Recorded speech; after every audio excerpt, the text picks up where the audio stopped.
भारत को अपनी काफी समय से अटैक ड्रोन की आवश्यकता थी, लेकिन कई जटिल शर्तों और भारी भरकम कीमत के कारण ये सौदा काफी समय से टलता जा रहा था। लेकिन भारत के प्रधानमंत्री नरेंद्र मोदी के अमेरिका दौरे से पहले इस सौदे की दोबारा सुगबुगाहट शुरू हो गई।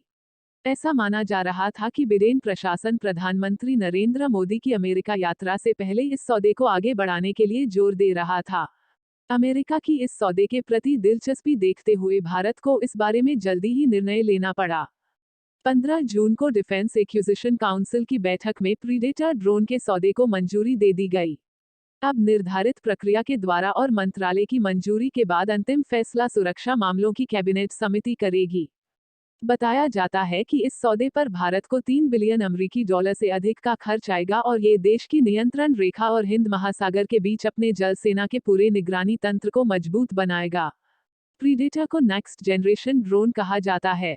तय वक्त में जमीन और समंदर दोनों में मिलिट्री मिशन को अंजाम दे सकता है। इजराइल और अमेरिका के अलावा दुनिया के किसी भी देश के पास इतनी बेहतरीन टेक्नोलॉजी वाले ड्रोन नहीं हैं। मिसाइल लेकर 35 घंटे हवा में उड़ने की क्षमता। प्रीडेटर ड्रोन की खूबी यह है कि ये करीब 35 घंटे हवा में रह सकता है। इसे रिमोट के माध्यम से संचालित किया जा सकता है। इसके लिए 2 लोगों की जरूरत पड़ती है।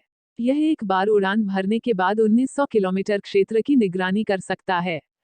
काफी ऊंचाई तक उड़ान भरने वाले ये ड्रोन स्ट्राइक मिसाइलों से लैस होते हैं जो अपनी सटीक मारकता से शत्रु के ठिकानों को नष्ट करने की क्षमता रखते हैं।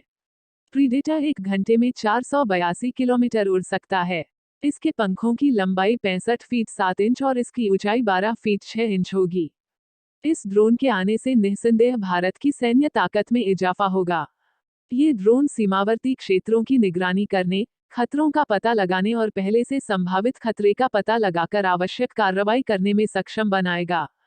भारत अपने क्षेत्र के भीतर विभिन्न आतंकवादी संगठनों और विद्रोहों से निपटता रहा है। ये ड्रोन निगरानी करके, खुफिया जानकारी इकट्ठा करके और सुरक्षा बलों को सही जानकारी देकर आतंकवाद विरोधी अभियानों में महत्वपूर्ण भूमिका निभा सकता है। भारत के पास एक विशाल तटरेखा है और समुद्री सुरक्षा इसके सामरिक, आर्थिक और समुद्री हितों की सुरक्षा के लिए महत्वपूर्ण है। तस्करी और समुद्री डकैती जैसी अवैध गतिविधियों का पता लगा सकते हैं और खोज और बचाव कार्यों में सहायता कर सकते हैं। भारत बाढ़, भूकंप और चक्रवात जैसी प्राकृतिक आपदाओं से ग्रस्त है। प्रीडेटर ड्रोन जैसे यूएवी का उपयोग आपदा प्रबंधन उद्देश्यों के लिए किया जा सकता है, जिसमें क्षति का आकलन करना, प्रभावित क्षेत्रों की निगरानी करना और राहत और बचाव कार्यों को सुविधाजनक बनाना शामिल है। भारत के पास एक विशाल तटरेखा है और समुद्री सुरक्षा इसके सामरिक, आर्थिक और समुद्री हितों की सुरक्षा के लिए महत्वपूर्ण है। तस्करी और समुद्री डकैती जैसी अवैध गतिविधियों का पता लगा सकते हैं और खोज और बचाव कार्यों में सहायता कर सकते हैं।